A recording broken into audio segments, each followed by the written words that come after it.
À Beyrouth, le bilan de plus de 150 morts n'est sans doute pas définitif. 4 jours après l'explosion qui a dévasté la ville, 60 personnes sont toujours portées disparues et les chances de les retrouver vivantes s'amenuisent d'heure en heure malgré l'aide internationale qui afflue sur place. C'est le cas notamment de l'organisation suisse Caritas. Le reportage de nos collègues alamaniques est commenté par Laurent Bourcalter. Les habitants de Beyrouth ont tout perdu. Leur maison, leurs magasins et bien sûr, la vie de leurs proches. Les secouristes partent au plus urgent. Les blessures, le choc psychologique et la recherche d'un toit pour protéger les plus vulnérables d'un soleil de plomb. Une aide très souvent bénévole. Sarah Oman est responsable de Caritas Suisse au Liban. Elle décrit un système de santé à genoux. À travers Beyrouth, la plupart des grands hôpitaux sont aussi touchés.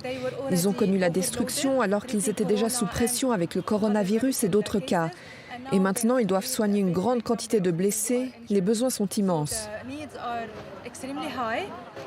Une quinzaine d'équipes font le tour des quartiers apportant de la nourriture.